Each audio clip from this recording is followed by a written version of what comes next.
What's going on, growers? It's James Prigioni coming to you live from Jersey. It's May 20th today. It's been raining here for the last 4 or 5 days, and the food forest, the growth, it's been unbelievable. The diversity in here too though, that's something to see. Let me take you through. Let's go. A lot of you have said you missed Tuck in some of the videos because we had him out when things were small. He's back in here and he's loving it. We got to keep an eye on him though, because he just eats the tops of the asparagus like that sometimes. You know, he just comes through and snacks them. The thing about a food forest is it's a home for all nature, as long as it's balanced. Tuck loves it, I love it. The birds, they're obsessed with it. I haven't seen any nests in here this year, but in the previous years we've had some nests up top in the grapes. Maybe we'll get one again. And the birds help protect the garden, but I also have to watch out because they peck at some of my cherries too. We may do some physical barriers this year and some preventative. Now Tuck had his snack, it's time to relax in the shade of a tree. Maybe I'll hang out with him for just a minute. What's up, boy? He had his asparagus. It's nice when he just hangs in the shade of the tree like this. Sometimes he'll dig a hole. And we've got strawberries here, raspberries. We've got a nice comfrey plant flowering. So this won't produce seed, but it just will flower. And we've got some cilantro here. So if our breath's bad or something, if Tuck's breath's bad, maybe I'll force it down his throat. I love the smell of cilantro. So good. And you get the coriander seed, which is also a great spice. So nothing like hanging out under a tree you planted in the food forest. This is actually the Bing cherry. And although it looks beautiful and the growth is incredible, I made a couple mistakes with this. One of the mistakes I made is I think I didn't get enough pollinators locally to it. So it's got some cherries, but it doesn't have as many as it should. Some of them were small and fell off, which kind of let me know that we don't have enough pollinators. I planted a black tartarian last year because I knew that. So it's big this year, and I think next year we'll have a good amount of flowers. That'll solve my problem. And some of you have also mentioned putting bees in here. That's a cool idea. I might put that in. That'll help with the pollination, but that's kind of what it's like. It's a learning process. It's a mistake, yeah, but it's only a mistake if I don't learn from it. So I'm gonna learn from this, like all the mistakes I've made, and make sure you learn from my mistakes. That's why I'm making these videos. I can't stop him though. He's already going back for the carrots. He loves it in here. Come on, boy, you're gonna eat everything up. He's a good guy though. When I do let him in here, he gets so excited. He tries to use every moment. Look at that face. So hit the thumbs up button and hit the subscribe button if you want to follow along for the adventures of James and Tuck as we grow this food forest, the 7-year-old one. As it progresses along, we eat the fruit and enjoy the fruits of our labor. And as we start the new one. Some of you have told me you're starting a new food forest. This is the first year. So this is my first year with the new food forest over there. This is the 7th year. You get to kind of see a little bit, but I get to grow a new one and you get to grow it along with me. So start yours, even if it's small, the space doesn't matter, the size doesn't matter. And patience is a big part about it. In my opinion, that's one of the most important things when starting a food forest. Patience. A successful garden, even an annual one, isn't built or designed or created in 1 year. It's built on continual investments year after year, after 5 years of using the no-till method, after mulching, after building your soil structure, bringing all the life. That's how it happens. So Emerson said, adopt the pace of nature. Her secret is patience. So there's so much wrapped up in there. Let me take you into the greenhouse though and show you some of the tomatoes. They got huge quick and they're about ready to go in. Let me show you the progression in here. Things are doing fantastic. In a short amount of time, the tomatoes really hit the next level. They're into that accelerated growth stage, which is perfect. I think I really hit good timing this year, in my opinion. So I'll start transplanting these in the coming days. I may even get a few out now or today, later on. And I'll show you guys how I do that in a coming video. That's gonna be something you wanna see. I have my little tricks and tips because I've been doing this for a number of years. This isn't my first at-bat, I guess as you say. The peppers I probably could have started a little earlier. Eggplant as well, but I think they'll be okay. We usually don't start getting good pepper production till late, like early September. So our peppers are late around here. Look at the size of those tomatoes though, the soldaki. I started those ones earlier and they're a little tall, but they're strong. I make sure I have wind on these and I use that with a fan. Artificial wind, but my plants aren't weak. We're not creating snowflakes as Wrangler Star would say. Let me take you out into the food forest, show you how things have just blown up with these rain. And we'll check on what Tuck's doing too. This year, you can see behind me the fruit forest, it's taking it to the next level, the next tier. We're almost gonna have a full canopy in here in a lot of sections, which is gonna be so much fun to show you guys. And to walk in when the sun's actually out, a little shaded. And the strawberries will find the spaces in the shade. This is a plant actually that grows well in the shade. This is a gooseberry. It doesn't mind growing in a little shade. And right now there's not shade, but we've got 2 apple trees between it. And this one's a monster. It's got a good amount of gooseberries on it. You can see them hanging low, and can't wait to eat those. Gooseberry is something like you've never had before. Some of them are a little more tart than others, but the flavor, it's different, but I really enjoy it, even fresh. You can make jellies, jams, anything. The grapes doing excellent along the fence line here. Raspberries looking thick. Those will fruit heavy in the fall. We chose to have a big fall harvest. These are ever-bearing ones, so you could either get 2 harvests, one in the early spring and one in the fall. We chose just the big fall one, because when you just leave the fall one, you get bigger, juicier, better in my opinion. And these are the yellows. And look at the blackberries. Let me hang out in the blackberries for a minute, just to give you guys some perspective. Look at this. Talk about Fruit City. How are there so many fruits? I mentioned a lot, but it's because they're laterals. I pruned just how the books say to do it, and look at the production. I'm gonna tie these up better like this, but you can see I cut it at about 2 to 4 feet. Man, this is more like 5 feet. And then everything coming off the side, those are the laterals, loaded. Excellent. This peach right here, look how tall she is. I've talked about it before, but I want her so tall and high up there so she gets plenty of airflow and plenty of light. Something like an apple tree, that's more, even though an apple tree really does do better in full sun, apple trees are more of a sub-canopy tree. So I hope we can get some production out of the lower ones. This one's never been a huge producer, but some of the Golden Delicious and some of the wine sap we have, some of the new ones we added, more disease resistant. That's one thing you guys also should be learning from watching these videos is get the right thing in the first time. Get the disease resistant ones. Get the ones that are gonna be productive. After you get good productive disease resistant varieties, start adding some fun things. So I've got plenty of fun little novelty kind of things in here, but that's not my main crops basically. This peach tree is looking beautiful again, nice open canopy. Below we've got the next line of peach tree coming in. At our feet we've got a massive amount of mint. I wish there was smell-o-vision so you could, as you walk through, you guys could just smell it and take it in. Behind me we've got a grape, another grape along the fence line. You can see where all the fruit is going to be. These should be loaded.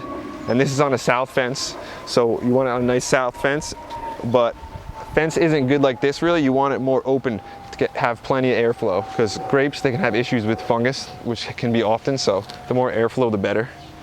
This is an old pear tree that we're trying to heal, and it's really turned around, as you can see. I didn't do my homework on the goji berry. I will, but I don't know exactly the best way to grow it. This doesn't look like it's the best way to grow it, but it looks like it's the best. Well, it looks like it's the best way to grow it, but maybe not get fruit. I've got thousands of small, not thousands, but so many small goji berries coming up. In the back here, the old hugelkultur mound. So some of you guys are interested about hugelkultur, about my opinions on it. Why am I not building more of them? That's something I'll have to get into if you want to see it. Hit it in the comments, and I'll read every comment. We're going to be opening the forest to visitors more. Maybe not in May, but come June and definitely in July. This place is going to be open to visitors. You guys can come, grab some plants, say what's up, and I'd love to meet a lot of you, because we probably have a lot in common if you're watching the food forest videos. There's not that many people into gardening, and there's not that many people into this smaller kind of subculture of gardening we have in the food forest and the permaculture. But you don't have to be into that stuff to grow food. That's kind of where my passion is. So we've got potatoes back here. These are fun, and potatoes in the front. I want to show you how we do that. Plant, harvest, the same day. Here's another one that grows great in the shade. This is a currant, doing fantastic, waiting for fruit on that one. That's a white one. And this apricot is loaded. It's got a lot of apricots. The one thing is that plum curculio is attacking a lot of it, so hopefully we get some fruit, but we don't want to spray. We did some physical barriers as in regards to coming out, not barriers, but physical things, shaking the trees. We're gonna see if that makes a change, but this is the thing. We've been growing for 7 years, or this is gonna be our 7th year in here. So I'm taking what I've learned the last 6 years and investing all that into the 7th year. I encourage you to do the same. Mistakes, yeah, I definitely made a lot of them. That's one of the reasons I'm making this video. Like I said it before, don't make the same ones as me. Learn from the mistakes I made. Get the right disease resistant ones. Get the pollinators in. Do it right the first time. Get the mulch down. All right, the wood chips, there's no better ones. If you can get them, but all mulch works. It all breaks down to humus. It all breaks down to 7.0. Walnut wood chips, they're good. They work. All different ones. Tucks back on the carrots. What do you got, boy? Dig it up. See, this is a self-seeded one. This might be the second year of it. It might be more going to seed as opposed to being good for the root. But one thing, a fringe benefit of even having something like a carrot is the way that they flower. They've got what's called an umbrella flower. It breaks out like an umbrella. Beautiful for bringing in pollinators. That's why we have something like the yarrow back here. Yarrow is just known, everyone knows, not everyone, but it's known for being a great plant for bringing in pollinators and good beneficial insects. As I almost can't even walk through here because there's so much stuff. Like I said, this canopy is becoming connected. It's becoming one canopy. This isn't good when we have touching trees here. I'll prune some of this cherry back probably. But I'd rather have more trees than not enough. If I have to cut something out, that's okay. Look at the rhubarb. We can almost play hide and seek in here now in the food forest. Dip behind the rhubarb. It's fun when you're hanging out. Oh, tucked out the carrot. You can see it's not really that one that's great for eating, but he doesn't care. He just wants to be on film. He loves being on camera. He's truly the star of the show. I know you guys said it many times. He's MVP for sure. The food forest wouldn't be that much without him. And that brings me back to kind of what Bill Mollison talks about, how the animals, they're the messengers of the forest. They're a part of the forest. You can't take away some of the animals, the birds, out of the forest. It's not a forest anymore without them. So they are the same as the trees. They can just move. Just because they're mobile doesn't mean that they're not a part of it. And they're actually what moves the fertility up into different places, and also the seeds. Joel Salatin talks about this. How do you get seeds on top of mountains? How do you get trees up there? The birds and all different kinds of animals, they carry them. So they're a part of the forest just as much as everything else. So we want them in here. We just have to have them balanced. It's a little harder in a suburban setting, but we're doing the best we can and we have a lot of fun doing it. So if you are enjoying it, again, smash the like button, because these videos, they take time to make, but it's our passion. So we hope you're getting something out of it. The yarrow though, let me bring you over to it. This thing is just a beautiful plant, Achilles millefolium, and that comes from Achilles. This is a great plant for actually, if you have a wound, chew it up, slap it on there. It'll help stop some of the bleeding. So, but that's not why we have it. We have it more just as a beneficial plant underneath an apple tree and next to some mint, some asparagus we planted randomly. The size of these strawberries, I think I've showed you before, but check this out. How much nicer does this look than the previous years? Previous years, this looked way worse than it does this year, but that's just about what happens when you take the past and invest it in your future. That's something I encourage you guys to do. I hope I'm getting that message across a little bit, and the importance of sowing and reaping, because you can't get any of this stuff, you can't get any of this fruit unless we planted it. I know that sounds obvious, but think about it a little. You got to get some sowing going probably. I wanted to step in front of the camera a little bit there to give you some perspective of the size of the forest. Now I can be behind it a little and show you my view, a little first person. This new Rainier is doing nicely, as the rest of the forest just looks so lush and green. And the wood chips carry so much energy, which is converted into useful energy for the plants by all those microorganisms, all those worms. Look at this hazelnut. This thing is, the amount of growth on this one is huge. I feel small in here, but that's fun. That red delicious apple, looking great. All the raspberries underneath this tree. So I'm gonna have to watch. These raspberries might be a little too dense under that tree still. I may have to move some of those. We've got the water bath for the birds in here. I need to clean that out, but I'm going to add a couple more water baths in here. Try to make sure the birds have plenty of water so they aren't pecking some of my fruit as we get in areas when the amount of rain drops. This is still doing well, the Asian pear. All the flowers in the front. California poppy getting nice and big. Hazelnuts looking fantastic. Grapes along the fence line. So we're really trying to pack things in as much as we can. Here we've got something coming up from seed. Just by the leaf pattern here, to me it looks like something that's a nitrogen fixer. So it might be some kind of locust. I'm not exactly sure, but to me it looks like, could be like a honey locust or something. So here's the black Tartarian cherry. This is one that's going to be a good pollinator for the Bing in the future. A sweet cherry that, oh, see that bird fly by? I hope you did, but that's going to be a good pollinator for the Bing. A sweet cherry that flowers around the same time. Here's more potatoes we plant and harvest in the same day. The new white Doyen pear. Hopefully the curculio hasn't attacked that one yet. That's such a hard thing to say. And that word that attacks the plum. And I think that video could be valuable for a lot of you in the future. If you're in the Northeast, because that's mainly where it attacks. But when it does attack, it comes heavy. You can have a high fruit loss. So it's something you want to be on top of and prevent it as much as you can, because that's really the main thing, I think. Preventative. That's the way to go. So there's another peach tree, looking beautiful, looking massive. We've got a Salish somewhere in the back with another cherry. Let me take you over there. Just in this back corner here, we have a good amount of things packed in, but there's gonna be even more in the future. We've got some annuals down here. They're a little slow to go. This section back here gets a good amount of shade. We're right underneath the mulberry, but I still think we can get some good harvest from them. And I did plant them a little bit late, but regardless, we're still eating some of the kale and stuff. But some of the brassicas over the new food forest that are getting more sun and that have some decent soil are looking excellent. I'm gonna show you those. I'll give you a peek of those. And the new food forest video is gonna be coming out soon of the 1-year-old one. Everything I put in, well, I'm not gonna tell you how it's doing, but you gotta stay watching for that one. So hit the subscribe button and continue to follow along. These we planted first in the back. Not looking great, but they're looking pretty good. Raspberries we potted and we're gonna be giving away, coming a month or so maybe. And another cherry we put in. This one is having great growth last year, helping to pollinate the Bing. So we wanna make sure we get a good amount of pollination for that. More blackberries we put in, doing great. Good harvest from that one, a different variety than the Navajo we have. Here's a fun one, a little novelty one. This is actually a citrus tree. And people saying you can grow citrus in New Jersey.